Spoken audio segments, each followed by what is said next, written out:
Hey everyone, Ricky here from Ricky's Tech Talk. In today's video, I want to go through all the accessibility settings and features you can change on your Samsung Galaxy Z Flip 3 5G. So I really like this device. It's small, compact, lightweight, and you can fold it up and put it in your pockets. Really like the notification section you have here on the front display.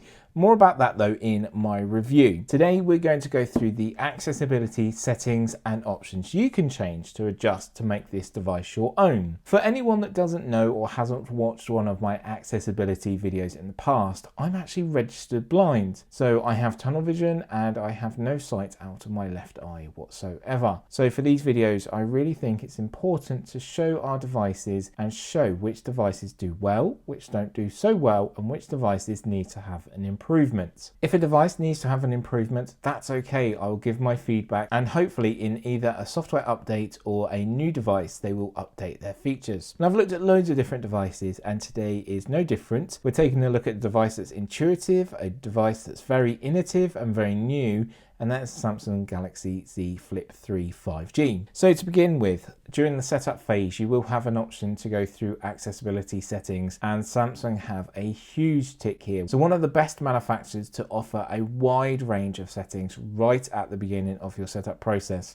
Not just a couple of options to choose from, but you near enough have every option available to you, which I really like. Huge tick. Huge thumbs up, give this video a thumbs up for that. So once your device is set up, this is where then you can change and adjust your device even more. So the first option is something called Talkback, which will narrate everything back to you no matter where you are on your smartphone. So this may be either reading a text message, reading an article online, or even going through the latest news on your Google feed. So to turn Talkback on, and this is a shortcut, it should automatically turn on for you, pressing and holding the two volume keys. So looking down the right hand side, your two volume keys stick out slightly more than your power button. Your power button is flush to the bezel here.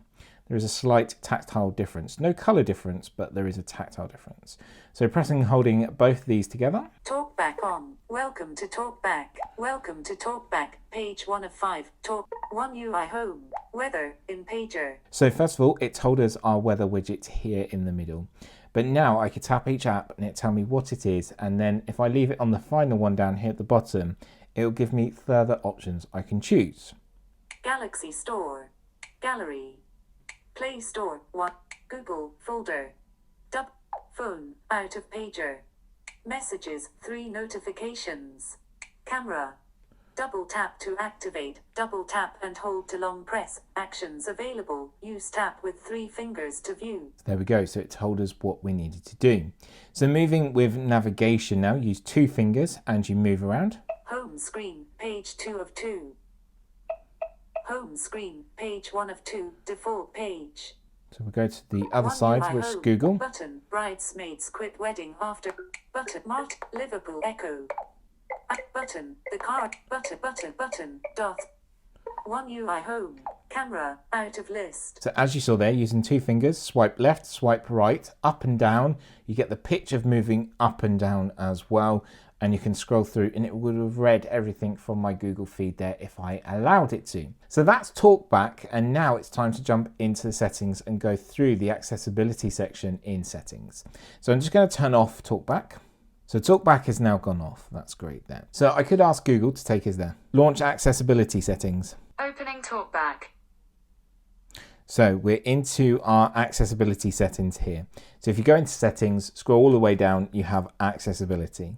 So you've got recommended for you. This will give you some recommendations. So one of them is turn on dark mode. So I could enable that now and we could turn on dark mode, but I'll show you that next time. But it will get to know what settings you use on other devices, and it will get to know what accessibility settings you use most of the time. So that's recommended for you. We have Talkback.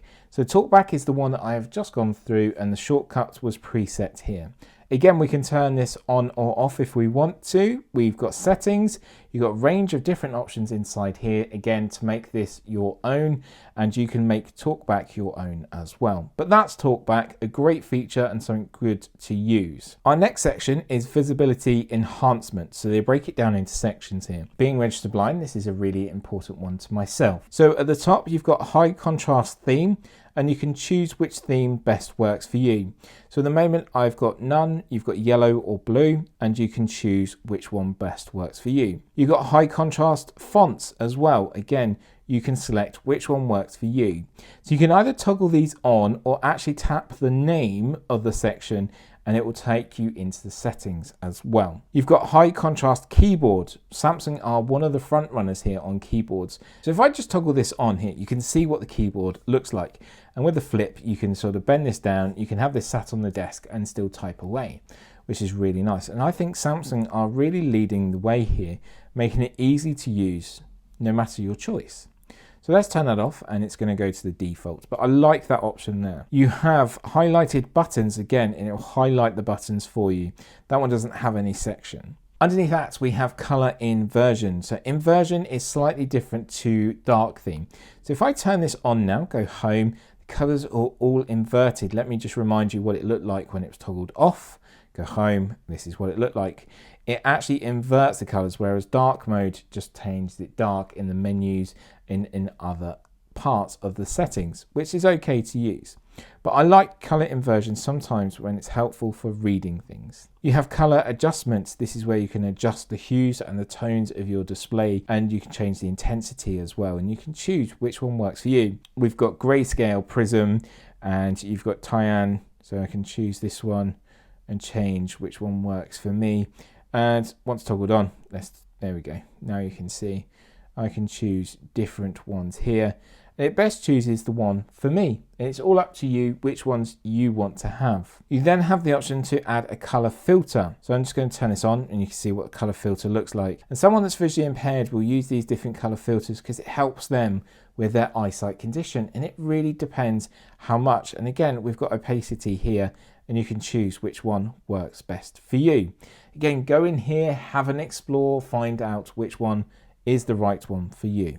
Underneath that, you can remove animations. If you don't like the animations, you can remove the animations. We've got magnification window here, so you can turn on and have a magnification window. This will give you a fourth icon, an accessibility figure down here. Tapping this will launch your magnification window for you. Tap again. We can resize, lock, or dismiss.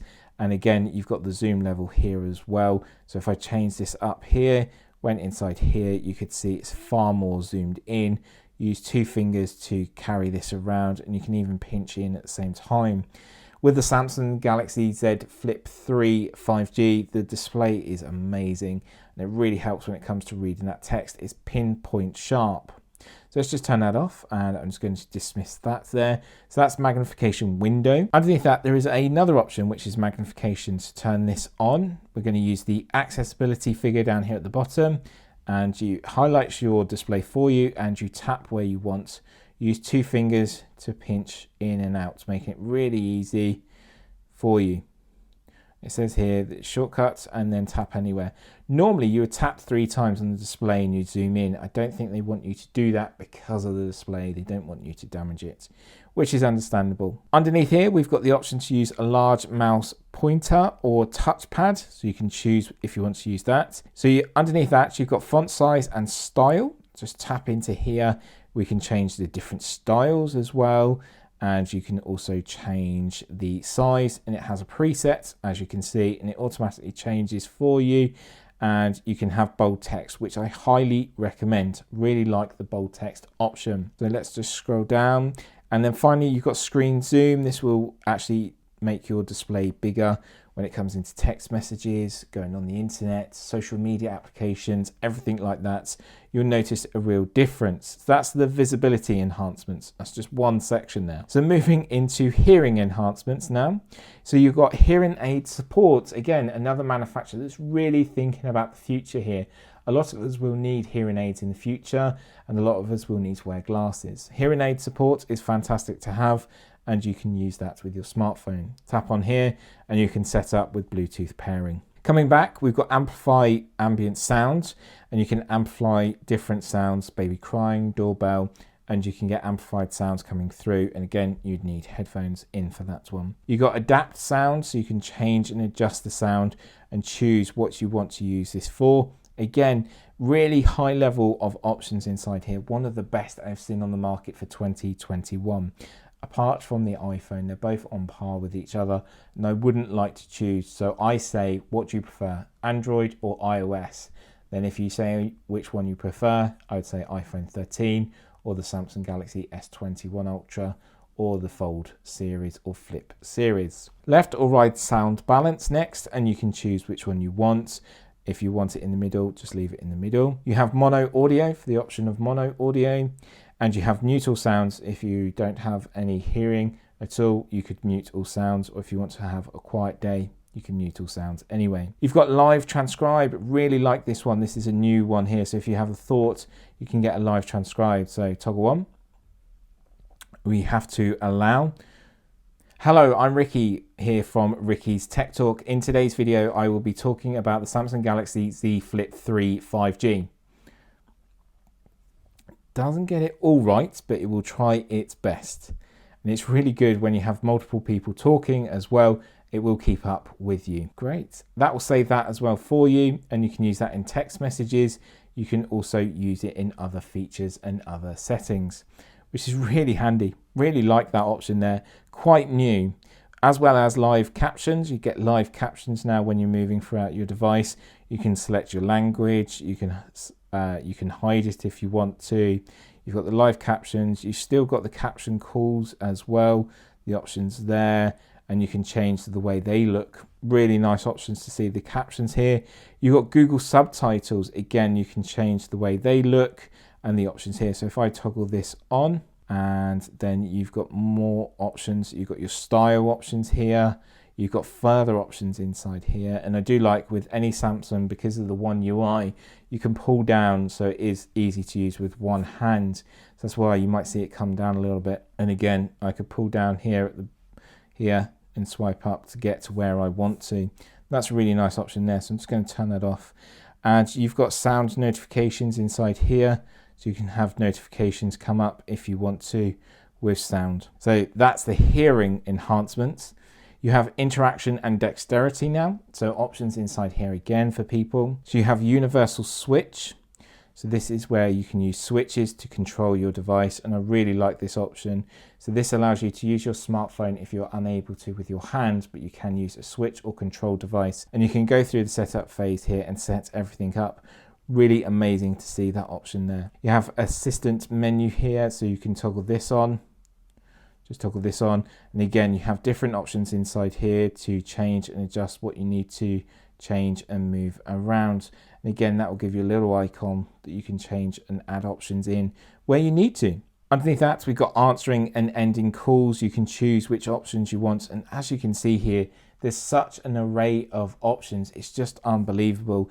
And I really do think that Samsung are just heading in the front runners now to be one of the best accessible devices out there. And it purely comes down to what you prefer, iOS or Android. Then you've got interaction control with your smartphone. And again, you can go inside here and choose.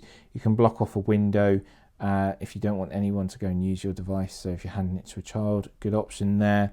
Touch and hold delay if you need a delay. Tap duration as well, and ignore repeat touches is a really good option here. So if I'm tapping down here but actually didn't mean to, the device would start to learn what I want to do. You've got auto click after pointer stops. That's if you chose to use a large mouse pointer or touchpad with your smartphone. You've got sticky keys, slow keys and bounce keys as well there to use if you want to. And again, you can go inside here and change those options. So those are the different sections. Then we move on to advanced settings. You've got your accessibility button, which you can preset and have on permanently. I don't think we've got anything on that at the moment, but I could put something on here, magnification, and it would be permanently there for me, which is really nice. Side and volume up key, we could preset to something. You've got volume up and down keys, which is set to Talkback. Flash notifications, can use the LED flash on your camera if you need to know something while you receive notifications. Time to take action. I really like this. So it's set to default at the moment, but say I got a notification from Gmail or from Facebook or from Instagram, or even if one of you was leaving me a comment on this video, I could have 10 seconds to see that notification and take action on it. Whereas it pops down, pops up, goes away, default. you could actually take action and take the time to take that action. Really like that option. It's quite a new option as well. So you can speak keyboard input aloud if you want to, a bit like the voice transcribe option there.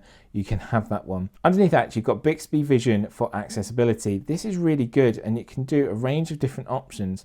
I would like to share a detailed video on this, so watch out for that. And you've got voice labels as well. So that's what's in the advanced section. You've got install services, so it lets you know what's actually installed on here as well. And then finally, down here at the bottom is a great option that I can't believe they've added in, but it's just so helpful. So you've got about accessibility. So this will give you all the information. Actually need to do an update, so we can do an update here. I'll do that in a bit. And also they've got contact us, so you can contact them for help. So it'll launch you into Samsung's helpline and help center where the community can help you, but also you can contact someone and get some help. Really like that option there. Why hasn't anyone else thought of that before? So back into settings, let's go up to display now. Inside display, we can choose to have the light or dark side. So if I just show you what the dark side looks like, it is exactly the same color hue system that you had, whereas the color inversion changed it completely. So let's go back to the light side just while we do this. You've got dark mode settings as well, so you can turn on a schedule and you can set this at a certain time. Brightness, really bright displays as always from Samsung, really, really bright. Just recommend you choose the best one for you. You've got motion smoothness, so really high refresh rate on these devices here, and it shows you the standard and it shows you the advanced options here. I've just kept it as advanced. You may need to come and change this at the beginning, but that's fine. Eye comfort shield, which is really helpful. Toggle this on, brings the light down, takes away that harsh blue light, makes it really easy to read emails or read for a long period of time. Take it off, you can see that harsh blue light comes back and can actually sort of damage your eyes over long periods of time looking at your display. Then you've got screen mode here, so mine is set to vivid or neutral, and as you know, Samsung always have a very bright display when it comes to photography as well. You can make it warmer or cooler, up to you there. It's really nice to have those options. Then we have this font size and style again. You've got screen zoom again that we've had, full screen application, so it'll be all of your display used, the screen timeouts, easy mode, really nice option here for easy mode. And then it has an edge panel here, which is just at the side. You've got your edge panel, a bit like what we had on the Note series before and the other devices. You can jump into things there. Not really too much else to say about really there. Always on display is helpful. Let's go back home to wrap up this video. And for me, it's really impressive to see the level of detail Samsung still continue to put into their devices. Being registered blind, I think it's really important to have these settings on here because I want to use the latest device and it doesn't matter about my ability. I will find a way of using it. But I need the manufacturers and the producers of smartphones and tablets to put these settings on here. Most of them do come and owned by Google, so they do have to have Google, but Samsung seems to put a lot extra on top. So if you're a SCON fan, you have your base, which is your smartphone. You have a good layer of cream, which is Google adding in the settings, and then on top you're smothered in jam because Samsung have added their own amount of settings on top. And then you have a top layer where you can just flip the phone over, close it, and you've got a beautiful scone. That's my analogy for today, and I think it's really important that Samsung keep on their good work here. The fingerprint sensor seems to work really good as well. Just want to say that works nicely. There is a tactile difference between the buttons. There's a shame there's no color difference. However, very impressed. If you are left with any questions or queries though, please leave a comment below underneath that like button. It would really be great if you give this video a like and I will be more than happy to help. For me, Ricky, thank you for watching. Have a great weekend if you're watching on the weekend. If you're working throughout the week, stay safe, stay well, and I will see you in my next video. Bye for now.